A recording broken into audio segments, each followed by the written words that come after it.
तकरीब को आगे बढ़ाते हुए हम मोहतरम उस्ताद प्रोफेसर चित्तरंजन मिश्रा जी से गुजारिश करेंगे कि आप तशरीफ़ ले आएँ। आपके डॉक्टर साहब के यूनिवर्सिटी में बड़ा लंबा साथ रहा है, हम चाहते हैं कि उसके हवाले से हम भी आपकी ज़बानी को सुने। मोहतरम उस्ताद प्रोफेसर चित्तरंजन मिश्रा जी।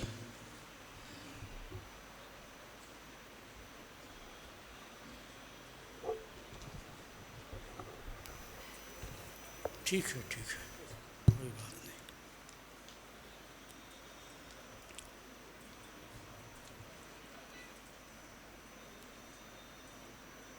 आदरणीय डॉक्टर अजीज अहमद साहब, महेश भाई, दिल्ली से पधारे शायर जोगेंद्र सिंह जी, अनामिका जी, वजाहत करीम साहब, संचालक महोदय, हमारे सामने बैठे हुए एक से एक अजीम शख्सियतें, किसका नाम लूं, किसका छूट जाए, तो जिसका छूट जाता है वो बहुत बुरा मानता है। इसलिए मैं सबके प्रति अपने मन का आदर भाव व्यक्त करता हूँ।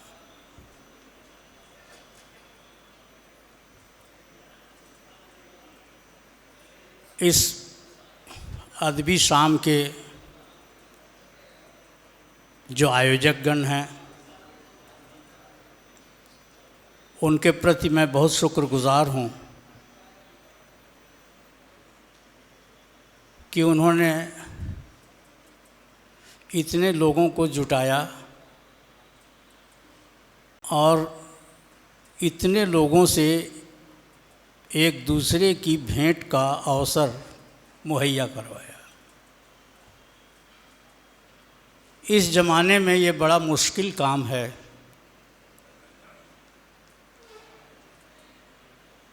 आप अकेले बैठकर शायरी तो कर सकते हैं,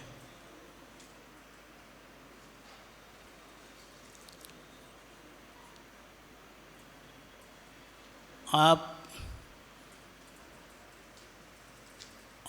अपनी महानताएं गढ़ सकते हैं,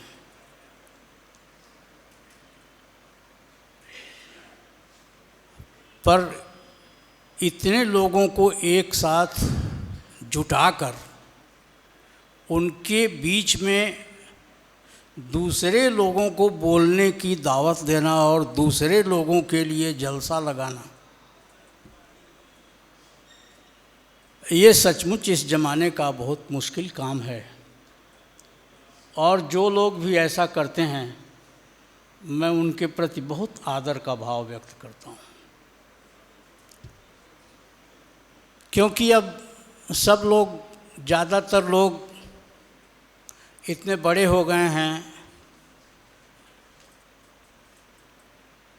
कि वे दूसरे के लिए कुर्सी लगाना और दूसरे के लिए माइक लगाना उनको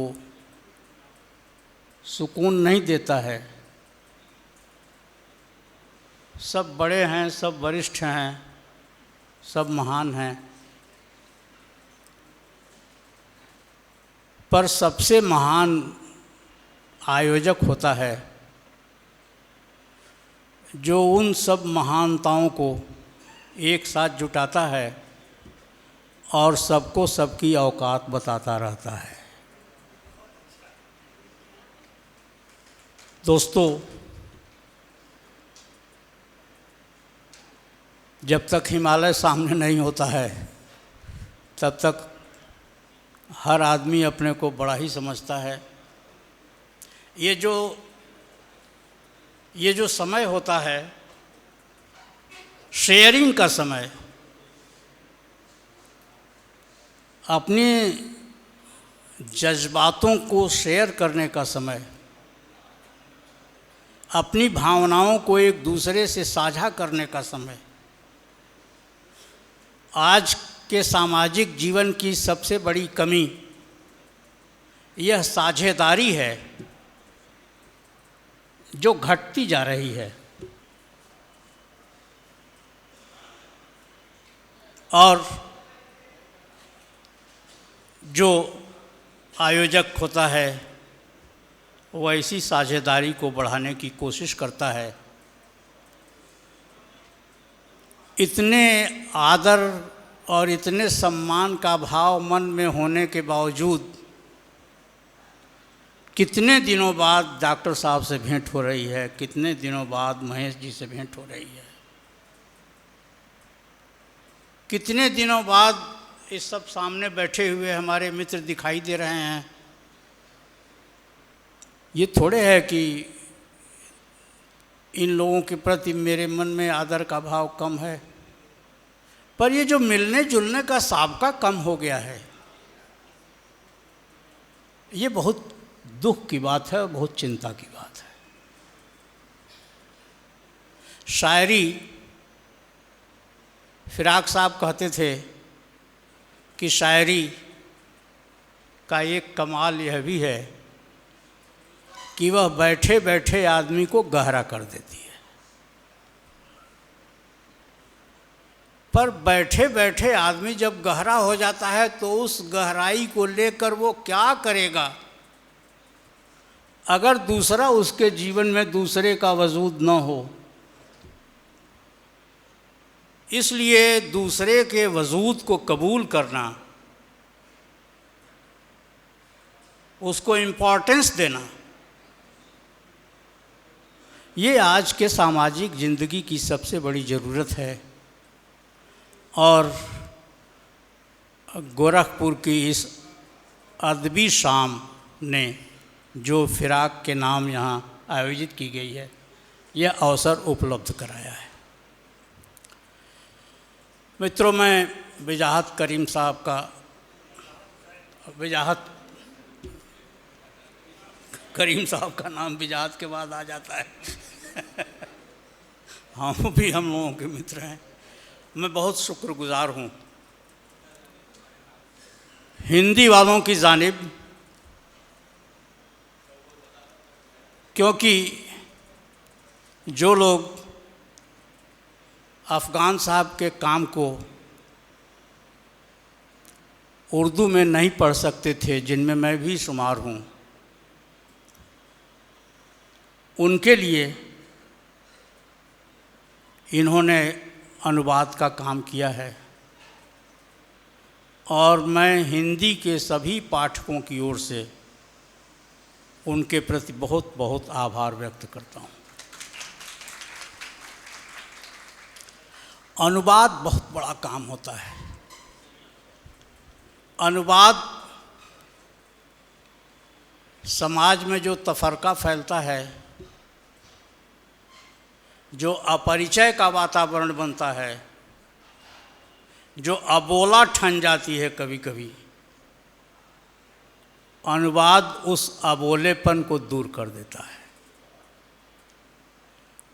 और दो संस्कृतियों के बीच में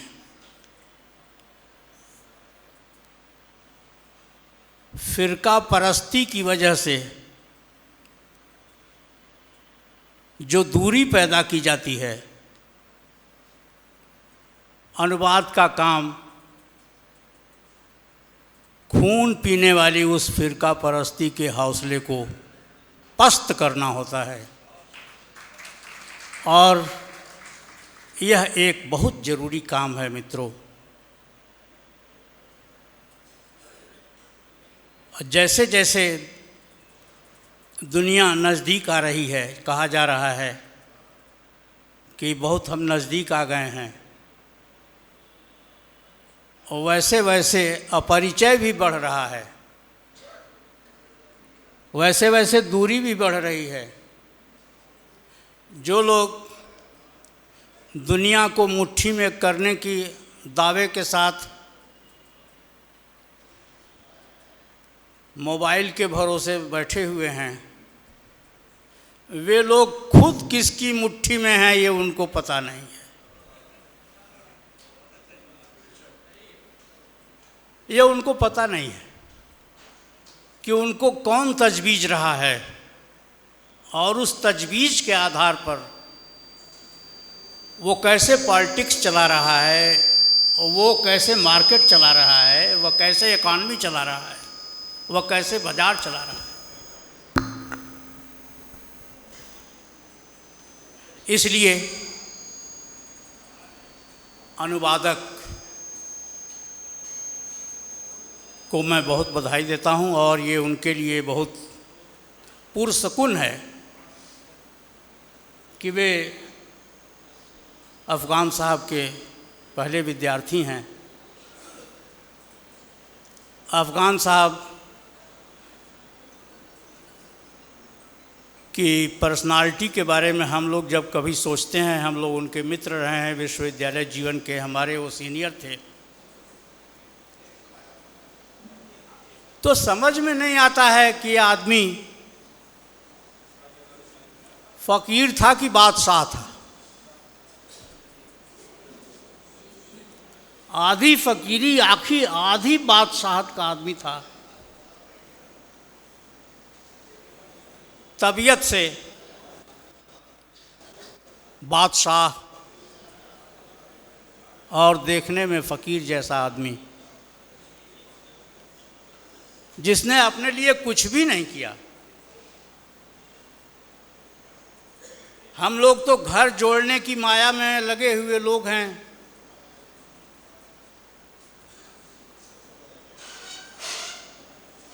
तो हम लोग ऐसे फ़कीरों के बारे में कैसे सोच सकते हैं ईमानदारी से, जो सचमुच फ़कीर थे,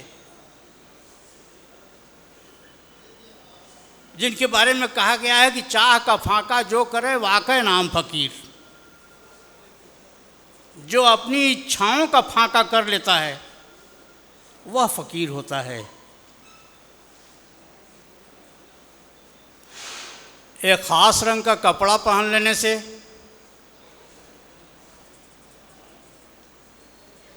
किसी गद्दी पर बैठ जाने से कोई फ़कीर नहीं होता है। नाम रख लेने से वो उसका स्वभाव नहीं होता है। हम लोगों ने तमाम सत्यनारायण नाम के लोगों को देखा है जो झूठ के अवतार थे। इसलिए फ़कीर होना बहुत कठिन साधना है। अफ़गान साहब फ़कीर थे, फ़कीरी तबीयत के आदमी थे। और मैं कह रहा हूँ ना कि सचमुच तय करना मुश्किल होता है कि वो फ़कीर थे कि बादशाह थे। बादशाहों की तरह रहते थे और फ़कीर लगते थे। क्या बतरस के आदमी थे। और जिसको सचमुच शहीद होना कहते हैं,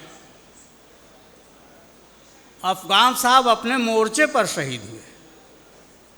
जो उनकी ज़िंदगी का मोर्चा था, सभा, सोसाइटी, तकरीर, वहाँ उनका देहांत हुआ।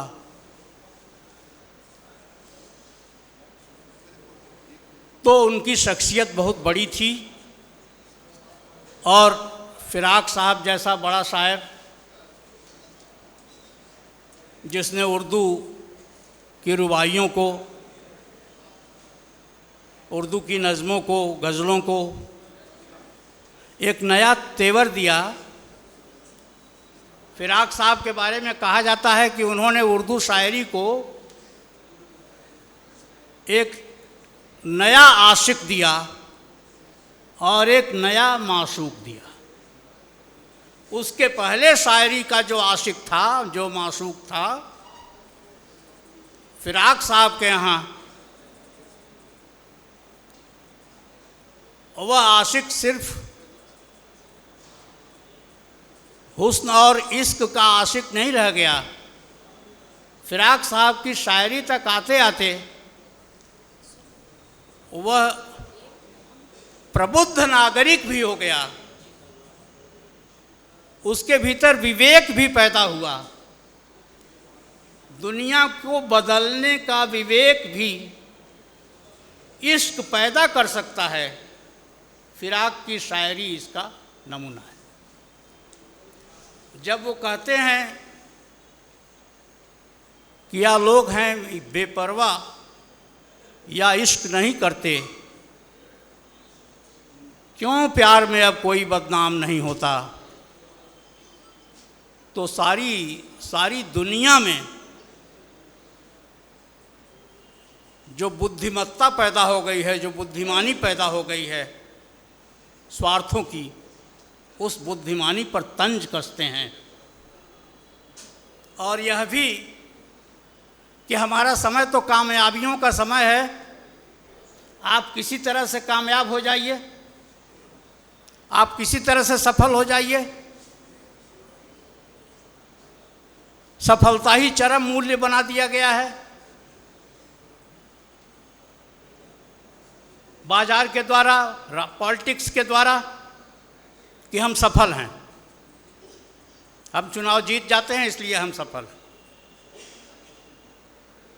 फिराक साहब वो शायर हैं जो कहते हैं कि जो कामयाब हैं दुनिया में उनकी क्या कहिए,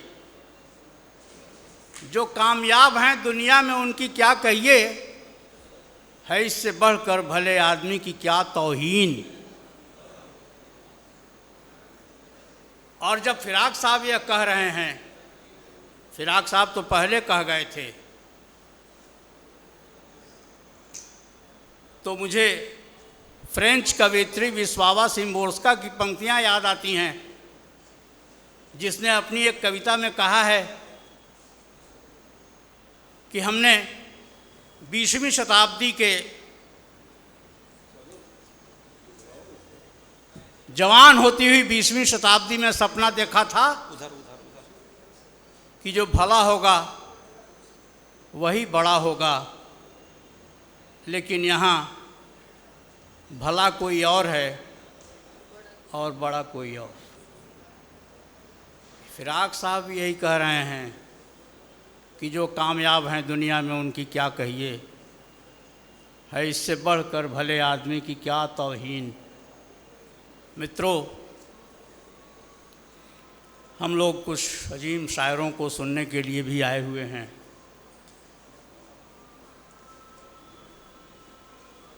इसलिए हालांकि ये फिराक के नाम की शाम है,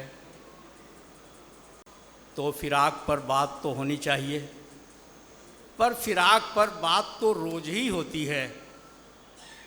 किसी न किसी जलसे में, किसी न किसी मुलाकात में वे ऐसे शायर हैं जिनकी शायरी में ज़िंदगी की मुश्किलात भी इतने कायदे से आए हुए हैं कि जब जहीन लोग अपने मुश्किलों की चर्चा करते हैं तो फिराक को कोट करते हैं, फिराक की शायरी को कोट करते हैं, इसलिए उनकी चर्चा चलती रहेगी। फिराक साहब ने ही कहा है कि कविता की दुनिया, शायरी की दुनिया से जो अमरता पैदा होती है,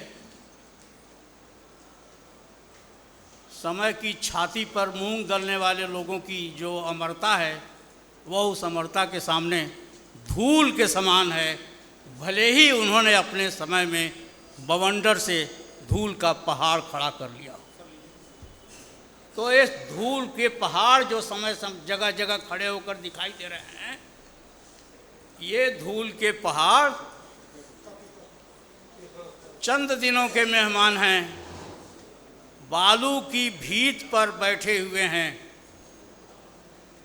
यह बालू की भीत जिस दिन तेज हवा चलेगी उसी दिन उड़ जाएगी और बदल जाएगी। मित्रों, मैं इस फिराक लिटरेरी सोसाइटी को, इसके इंतजामियात को बहुत बहुत बधाई देता हूँ और इन लोगों के प्रति, सभी लोगों के प्रति बहुत शुक्रगुजार हूँ कि इन्होंने इस अवसर पर, इस जलसे में मुझे भी बुलाया और मेरी भी इज्जत अफजाई की।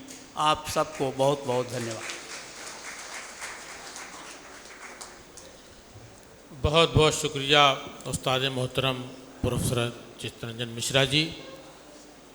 हमारी हौसला अफजाई के लिए हमारे बहुत ही मुखलिस मोहतरम जनाब ज़ाहिर इस्लाम साहब, फ़तेहपुर से तशरीफ़ लाए चौधरी आसिफ साहब, भाई सैयद अल्ताफ़ हुसैन साहब, ज़मीर अहमद प्याम साहब, दीपक मिश्रा जी, ये तमाम हज़रात आज के इस तकरीब में मौजूद हैं। हम उनका शुक्रिया अदा करते हैं